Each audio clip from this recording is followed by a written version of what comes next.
नमस्कार बंधु आशा करते हैं कि इस सीरीज में जितनी भी तरह के वीडियोस बनाए जा रहे हैं सारे वीडियोस को आप अच्छी तरह से सुन रहे होंगे, समझ रहे होंगे। यदि किसी भी तरह का कोई डाउट्स आ रहा हो तो प्लीज़ आप कमेंट बॉक्स पर ज़रूर कमेंट करके हमें अवगत कराएंगे। ओके वेल हम लोगों ने इस सीरीज़ में क्या क्या सीखा। हम लोगों ने सीखा नाउन का डेफिनेशन सीखा, नाउन का प्रयोग हम लोग कहाँ कहाँ कर सकते हैं, नाउन की पहचान कैसे करेंगे, नाउन सफिक्सेस किसको कहते हैं, नाउन फ्रेज किसको कहते हैं, नाउन क्लॉज किसको कहते हैं, उसके बारे में हम लोगों ने पहचानना सीखा। आज के इस वीडियो लेसन में हम लोग जानेंगे कि एडजेक्टिव फ्रेज की आप पहचान कैसे करेंगे। फ्रेंड, जैसा कि हम लोग पिछले वीडियो लेसन में जाना था कि फ्रेज हम लोग दो या दो से ज़्यादा शब्दों के समूह को कहते हैं जिसका एक डेफिनेट मीनिंग होता है, किंतु यह कंप्लीट सेंस नहीं देता है। ओके जैसे कि हम लोगों ने जाना था कि कम अप हो गया, कम अक्रॉस हो गया, गो बाई हो गया, गो अप हो गया। ओके तो ये सब सारे के सारे जो है जो शब्दों का समूह है, ऐसे शब्दों के समूह को ही हम लोग फ्रेजेस कहते हैं। और साथ ही साथ हम लोग यह भी जाने थे कि फ्रेजेस आपके तीन तरह के होते हैं। पहला जो होता है वह नाउन फ्रेज होता है, दूसरा जो होता है वह एडजेक्टिव फ्रेज होता है, और तीसरा जो होता है वह एडवर्ब फ्रेज होता है। नाउन फ्रेज की पहचान हम लोग कैसे करते हैं? ऐसा फ्रेज, ऐसा शब्द समूह जो क्या या किसको या कौन का जवाब होता है, उसी को हम लोग नाउन फ्रेज कहते हैं। फ्रेंड, हम लोग आज के इस वीडियो लेक्चर में यही जान रहे हैं कि एडजेक्टिव फ्रेज किसको कहते हैं। फ्रेंड, सबसे पहले आपको जान लेने की ज़रूरत है कि एडजेक्टिव किसको कहते हैं। फ्रेंड, जो एडजेक्टिव होता है वह कैसा या कैसी का जवाब होता है। ये जो है ना सो काफ़ी प्रैक्टिकल डेफिनेशन है। हम लोग बस यह जानते हैं कि जो संज्ञा और सर्वनाम की जो विशेषता बतलाए उसे विशेषण कहते हैं, किंतु वो एक किताबी डेफिनेशन है। किंतु यदि आप प्रैक्टिकल डेफिनेशन आप जानना चाहेंगे एडजेक्टिव का, तो कोई भी फ्रेज हो, कोई भी क्लॉज हो, कोई भी शब्द हो जो कैसा या कैसी का जवाब हो, और जब सम्मान देने की बात होती है तो कैसे का जो जवाब होता है वही हमारा एडजेक्टिव होता है। ठीक है, तो हम लोग इस लेसन में इसी चीज़ को काफ़ी डिटेल में जानेंगे, समझेंगे, और हम लोग इसको उदाहरण के साथ समझेंगे, और अंत में हम लोग एक क्विज़ भी लेंगे, एक प्रश्न भी लेंगे, और उस क्वेश्चन का जवाब आपको बताना है। कमेंट बॉक्स पर आपको कमेंट करना है और पता लगाना है कि उसमें सही आंसर कौन सा है। तो friends, let's get started. Friend, जो एडजेक्टिव जो फ्रेज होता है वह सबसे पहले जान ले कि कहते किसे हैं। इसे हम लोग थोड़ा सा रिटन तरीके से समझ ले तो ज़्यादा अच्छा होगा। तो हाँ, तो एडजेक्टिव फ्रेज के बारे में अभी हम लोगों ने जाना था कि ऐसा कोई भी शब्द समूह या फ्रेज जो कैसा या कैसी का जवाब होगा। ठीक है, कैसा या कैसी का जवाब होगा। यदि हम लोग रेस्पेक्ट देने की बात करते हैं तो वो कैसे का भी जवाब हो सकता है। हालांकि जो कैसे का जवाब होगा वह एडवर्ब होता है, किंतु आप कुछ उदाहरण आप ले ले, हिंदी में ही आप समझे कि कैसे करके आप एडजेक्टिव को की पहचान करेंगे। और यदि आप एडजेक्टिव की पहचान करना सीख गए हैं तो फिर एडजेक्टिव फ्रेज भी आप जान लेंगे और एडजेक्टिव क्लॉज के बारे में भी आप समझ सकेंगे। ठीक है, तो एक सेंटेंस देखिए कि मैंने एक महिला को लाल साड़ी में देखा। ठीक है, महिला को लाल साड़ी में देखा, लाल साड़ी में देखा। इसका आप ट्रांसलेशन क्या करेंगे? I saw a woman in red. आप इन रेड भी लिख देंगे तो यहाँ पर ड्रेस क्या है, हिडन है, वो अंडरस्टूड है। आप इन अ रेड साड़ी लिख सकते हैं, नहीं तो फिर इन रेड अगर लिख देते हैं तो ये ड्रेस को ही यह शो करता है। हाँ, यहाँ पर एक्सक्यूज मी, यहाँ पर वुमेन होगा। ओके, यह देख लें कि ये जो इन रेड है यह किसको क्वालिफाई कर रहा है? ये नाउन को क्वालिफाई कर रहा है। ये यहाँ पर आप प्रश्न करिए, जैसा कि मैंने क्या कहा कि कैसा या कैसी का आप प्रश्न उससे प्रश्न करिए। और वो किससे प्रश्न करेंगे आप? वो उस नाउन से प्रश्न करेंगे ताकि आपको एडजेक्टिव का पता चल सके। मैंने एक महिला को देखा। कैसी महिला को देखा? लाल साड़ी में देखा। तो कैसी का जवाब आपका कौन आ रहा है? In red. और ये जो इन रेड है एक शब्द नहीं है, दो शब्दों से बना हुआ है, और इन रेड यह दो शब्दों का मेल है, इसीलिए और यह सेंस दे रहा है, यह मीनिंग दे रहा है, इसलिए ये जो इन रेड है वो क्या है? एडजेक्टिव फ्रेज है। ठीक है, ये एडजेक्टिव फ्रेज है। अब यहाँ पर आपने इस एग्जाम्पल के थ्रू से आपको यह समझ में आया कि एडजेक्टिव फ्रेज किसको कहते हैं। अब क्या है कि कुछ अन्य उदाहरण आप लेकर के चलेंगे और पता लगाएंगे कि और कौन कौन से हमारे एडजेक्टिव फ्रेजेस हो सकते हैं। फ्रेंड, अब चलते हैं कुछ अन्य एग्जाम्पल्स को लेकर के चलते हैं। ओके, आप इस एग्जाम्पल को देखेंगे। आप स्क्रीन पर क्या देख पा रहे हैं? The man with a big turban was standing by me. Okay, ये इसमें हम लोग पता लगाते हैं कि इसमें एडजेक्टिव फ्रेज कौन है। यहाँ पर आपका मीनिंग क्या आ रहा है? आप मीनिंग को सबसे पहले निकालने का प्रयास करेंगे। मीनिंग क्या है कि एक व्यक्ति जो बहुत बड़ा पगड़ी पहना हुआ था, यहाँ पर पहनने का भाव आ रहा है, इसलिए आप ऐसा ही आप ट्रांसलेशन करेंगे कि एक व्यक्ति जो बड़ा सा पगड़ी पहना हुआ था वह मेरे बगल में खड़ा था। ठीक है, वह व्यक्ति जो बड़ा सा पगड़ी पहना हुआ था मेरे बगल में खड़ा था। तो यहाँ पर आप एक फ्रेज देख पा रहे हैं। कैसा phrase? With a big turban. ठीक है, विथ अ बिग टर्बन। ये किसको क्वालिफाई कर रहा है? इस सब्जेक्ट को क्वालिफाई कर रहा है। और सब्जेक्ट क्या है? नाउन है। और हम लोग एडजेक्टिव का डेफिनेशन में समझा था कि जो भी वर्ड या फ्रेज या क्लॉज जो संज्ञा या सर्वनाम की विशेषता बतलाए वही एडजेक्टिव होता है। ठीक है, इस नाउन की विशेषता कौन बतला रहा है? ये वाला बतला रहा है कि with a big turban. With a big turban, या आप ऐसे भी जैसे कैसा से आप प्रश्न करिए। एक आदमी मेरे बगल में खड़ा था। कैसा आदमी मेरे बगल में खड़ा था? बड़ा सा पगड़ी पहने हुए व्यक्ति मेरे बगल में खड़ा था। इस कारण से ये जो अंडरलाइन पार्ट है वह हमारा कैसा फ्रेज है? वही तो हमारा एडजेक्टिव फ्रेज है। क्लियर? तो आप फ्रेंड इस पर्टिकुलर प्रॉब्लम में आप आसानी से क्या किए कि कैसा या कैसे से प्रश्न करके आप एडजेक्टिव फ्रेज को फाइंड आउट कर लिए। हम लोग दूसरा एक उदाहरण लेकर के चलते। दूसरा उदाहरण क्या है? दूसरा उदाहरण है I saw a woman wearing a red sari in the party. ठीक है, यहाँ पर जैसे कि शुरू में ही हम लोगों ने एक एग्जाम्पल लिया हुआ था, उसमें लगभग इसी तरह का एग्जाम्पल था।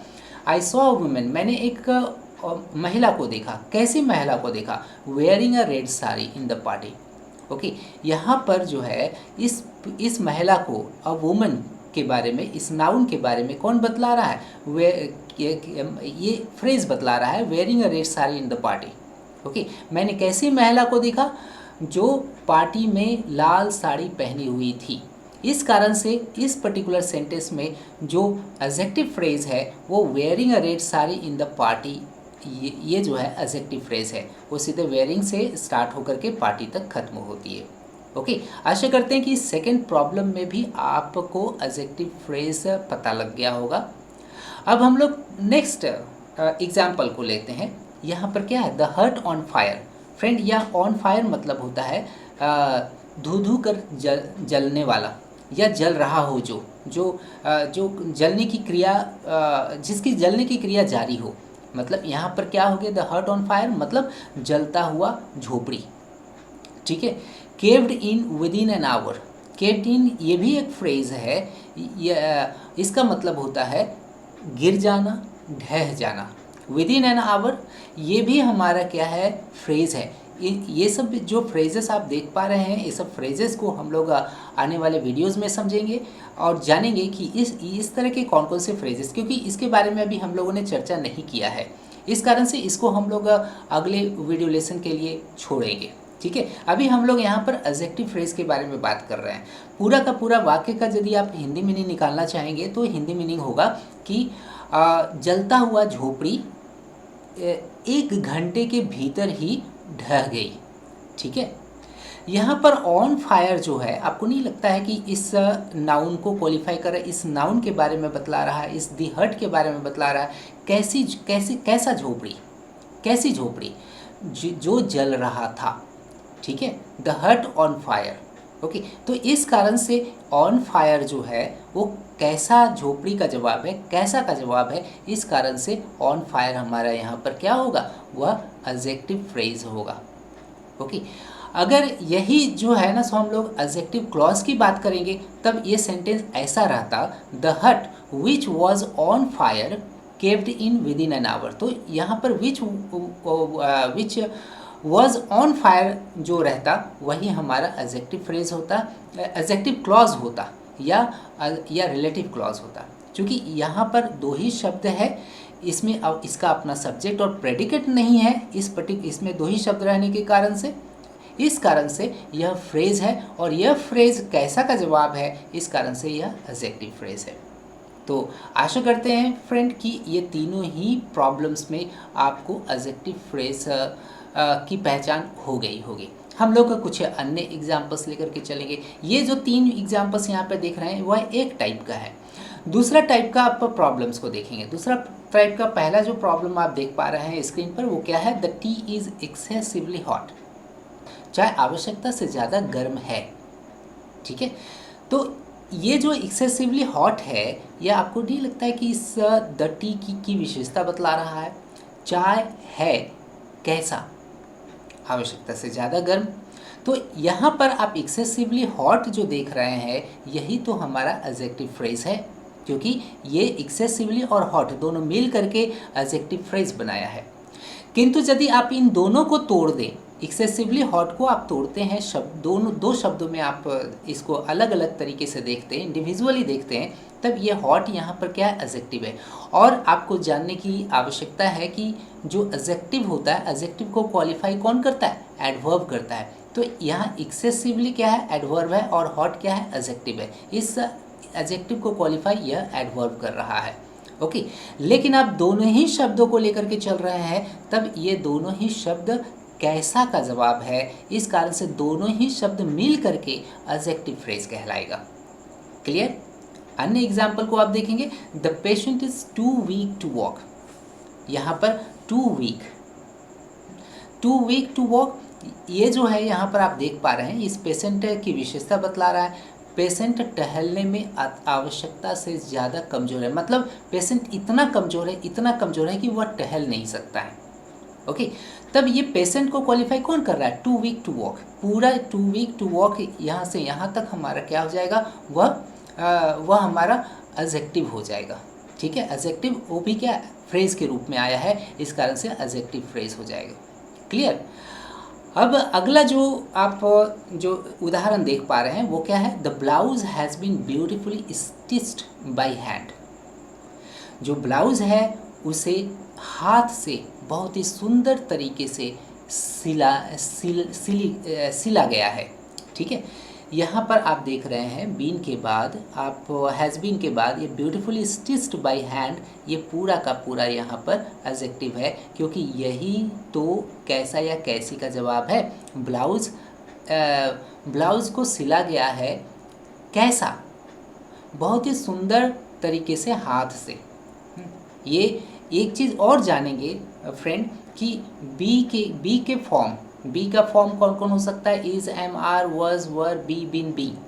बी के बाद जो भी फ्रेज आता है या शब्द आता है वह या तो वर्ब का फोर्थ फॉर्म होगा, या तो उसके बाद हम लोग एडजेक्टिव लगाएंगे, या तो हम लोग वर्ब का थर्ड फॉर्म लगाएंगे। तो चूंकि ये बी का फॉर्म है, बी के फॉर्म के बाद यहाँ पर तो वर्ब तो नहीं है, ये सीधा सीधी यहाँ से यहाँ तक इस ब्लाउज की विशेषता बतला रहा है, इस कारण से ये पूरा का पूरा हमारा क्या हो जाएगा, एडजेक्टिव होगा।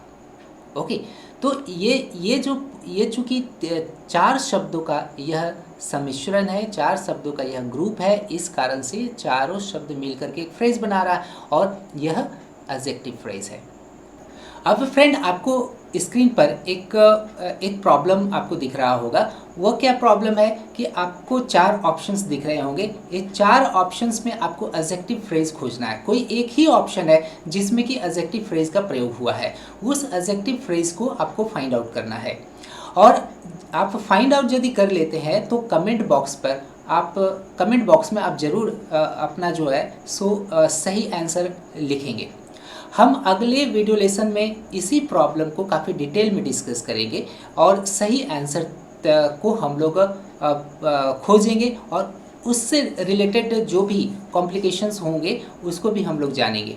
ओके फ्रेंड, यदि आपको लगता है कि कोई ऐसा लेसन है अंग्रेजी पेपर में जो आपको काफ़ी परेशान कर रहा है, आपको समझ में नहीं आ रहा है, तो आप प्लीज़ कमेंट बॉक्स पर ज़रूर कमेंट करेंगे और रिक्वेस्ट करेंगे कि सर इस पर वीडियो बनाने की आवश्यकता है, ये चीज़ नहीं समझ में आ रहा है, तो मैं पूरी कोशिश करूँगा उसे सरल भाषा में समझाने की। फ्रेंड, आप यदि एसएससी जेएसटी या एसएससी की तैयारी कर रहे हैं तब आप हमारे anandamtutorials.com पर आएँ, जहाँ पर आपको ढेर सारे अनुवाद आपको मिलेंगे, प्रैक्टिस सेट्स वहाँ पर मिलेगा और उसका आपको आंसर्स भी मिलेंगे। साथ ही साथ यदि आप हिंदी में क्विज़ेस चाहते हैं, जो प्रीवियसली आस्क्ड जो क्वेश्चंस अंग्रेजी का हो चाहे हिंदी का हो, तो आपको उस प्लेटफॉर्म पर, उस anandamtutorials.com पर आप ज़रूर जाएं और वहाँ पर आप फ्री में बहुत सारे आप प्रैक्टिस सेट्स पर आप अच्छी अभ्यास कर सकते हैं और अच्छे अंक ला सकते हैं। और यदि आप कोई रेगुलेटरी बॉडी एग्ज़ाम्स की तैयारी कर रहे हैं, जैसे नाबार्ड हो गया, सेबी हो गया, ओके, या आप कोई बैंक की ही तैयारी कर रहे हैं जैसे कि एसबीआई हो गया, आईबीपीएस हो गया, तब हमारे bankviz.com पर आना ना भूलें। अगर आप लेक्चर्स को, आप एसेस को कैसे ऐसे अटेम्प्ट करना है, अंग्रेजी के ऐसे कैसे अटेम्प्ट करना है, आप किस तरह से आप ऑनलाइन मॉक टेस्ट दे सकते हैं ऐसे से रिलेटेड, तब हमारे bankviz.com पर आए, उस प्लेटफॉर्म पर आए, तब आपको बहुत सारे इस तरह के आपके फ्री में मॉक टेस्ट देने का आपको अनुभव प्राप्त होगा।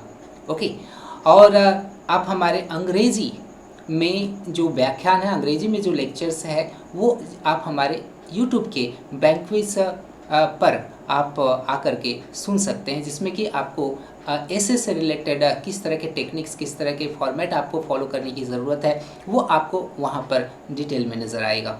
ओके, तो फ्रेंड, हम लोग मिलते हैं अगले वीडियो लेसन में, जहाँ पर हम लोग एडजेक्टिव क्लॉज के बारे में काफ़ी डिटेल में स्टडी करेंगे। Wish you all the best. Thank you very much.